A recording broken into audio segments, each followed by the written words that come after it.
Hi guys, I will be reading Diary of a Wimpy Kid, The Deep End. So again, thanks Hoopla for letting me borrow this awesome ebook and many more. Diary of a Wimpy Kid, The Deep End by Jeff Kinney.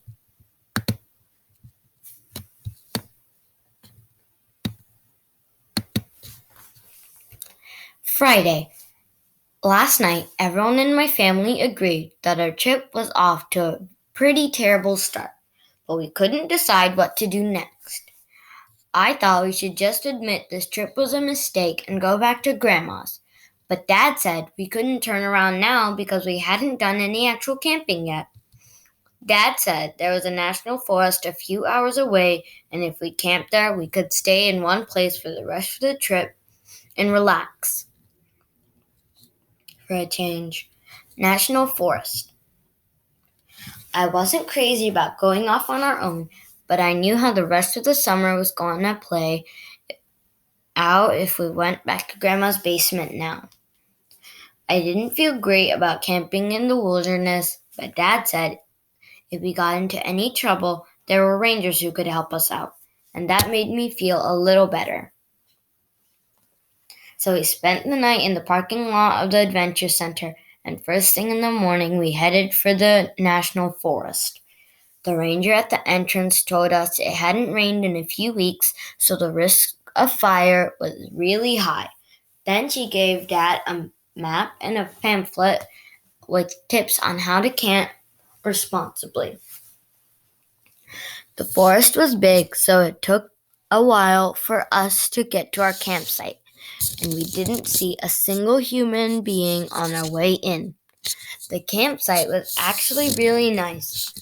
There was a lot of space for the camper, and we were right next to a little stream. After we set up our hammock and chairs, we kicked back and enjoyed being out in nature. At least most of us did. After a few minutes, Mom asked us what our plan was, and Dad said this was the plan. Mom said we couldn't just sit around all day and we needed to do something active, like go on a nature hike or something. But that sounded a lot of work to us guys, especially after a long drive. So Mom said if we were all gonna laze around, she was going to put our electronics in the vault for the rest of the trip. And that was enough to get us moving. Mom pulled out the map and found a trail that was nearby. And before we headed off on the hike, she told everyone to fill up our canteens and put on bug spray. But I was a lot more worried about bears than bugs. I remembered that the guy at the camping store said if you saw a bear out in nature, the best thing you could do was make noise to scare it away. Luckily, Uncle Gary left some pots and pans under the sink in the camper. But I wasn't going to wait until we spotted a bear to start making a racket. Clang, clang. Everyone got annoyed with me pretty quick, and Mom told me I needed to bring the cookware back to the camper. She said I could catch up with them further down the trail, and I was actually fine with that because the stuff was pretty heavy anyways. I was starting to wonder if the noise might actually attract bears because whenever I hear pots and pans, I'm thinking dinner. After I put the cookware back in the camper, I turned around and got back on the trail. I thought if I hurried, it might take me 10 minutes to reconnect with everyone. But then I ran into a problem. The trail split and I didn't know which way my family went. I figured the odds were 50-50, so I headed left. But I walked for a long time without finding them and figured I must have picked the wrong path. So I went back to the place where the fork in the trail was, and that's where I hit another snag. I was all turned around and couldn't remember which path was the one I hadn't taken yet, and which one led back to the camper.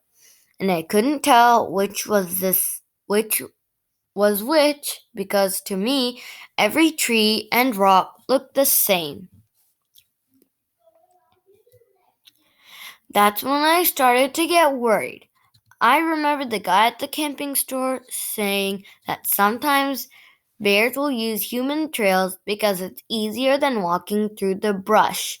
So I really didn't feel good about hanging out in the middle of an intersection. I read that a bear's sense of smell is 1,000 times better than a human's.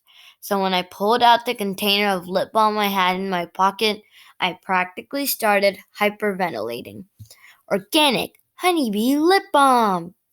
I decided to get off the trail, which turned out to be a dumb move, because once I was off the path, I couldn't find my way back. My mind started racing, and I thought about what would happen if I was lost for good. I read stories about human beings who got cut off from civilization and were raised by wolves. I didn't know if there were any wolves in this forest, but there were plenty of squirrels. Chitter, chitter, chitter, chitter. Luckily, my family found me because before things could get too crazy, because in another hour I might have been too far gone. Gobble smack. When we got back to camp, Mom asked Roderick to check me for ticks since I'd been off the trail. He looked me over and told me I had a huge tick right in the middle of the back of my back. Roderick said the tick must have been on me for a while because it looked like it was about to burst. I almost passed out when he showed me the picture he took on the phone. Turns out it was just a joke, and the picture was something Roderick found online. But even after I knew it was a joke, I still felt like something was in the middle of my back for the rest of the day. Mom said everyone should take a shower since it had been 2 days and we were starting to stink.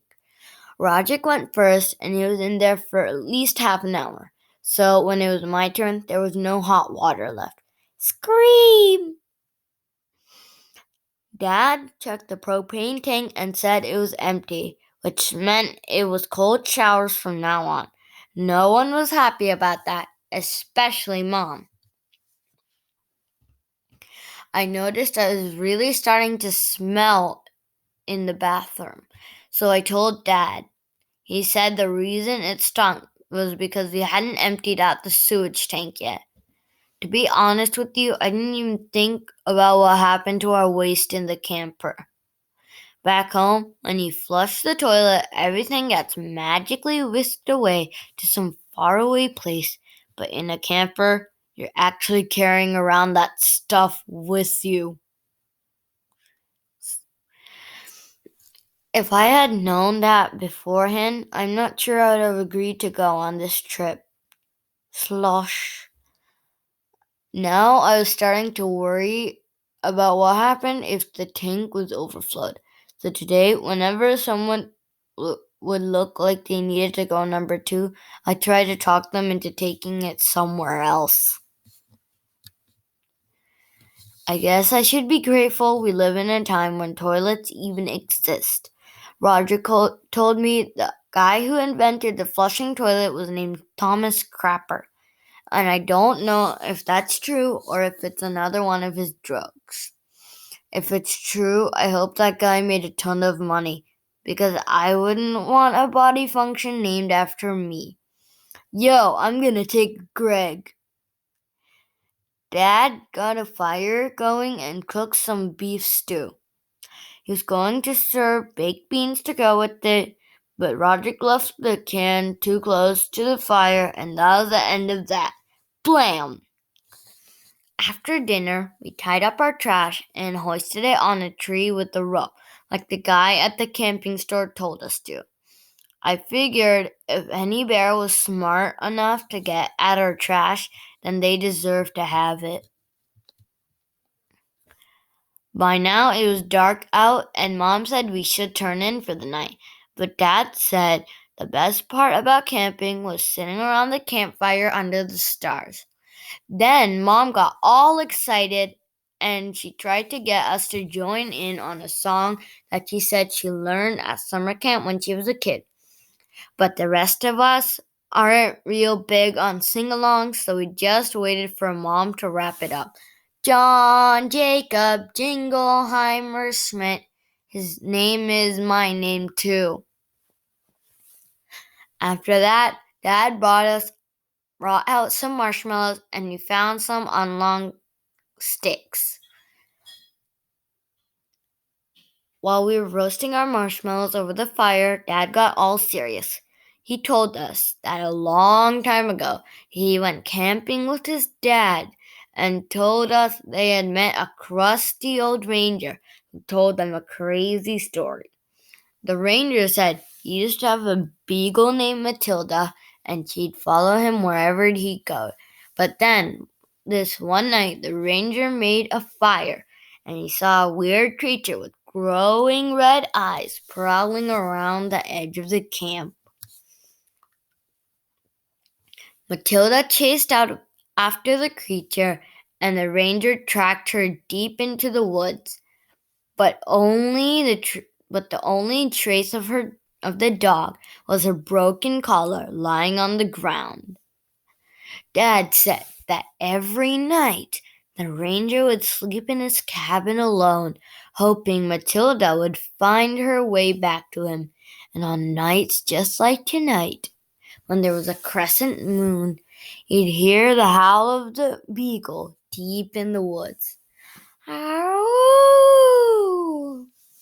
Mom wasn't happy with Dad for telling that story because Manny seemed really shook up. And to be honest, I was a little spooked too.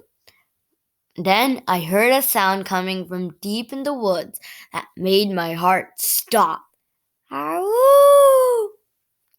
But for a split second, I thought it was a ghost of Matilda. But then I realized Roderick was missing and the whole thing was just one big joke that Dad and Roderick were playing on us.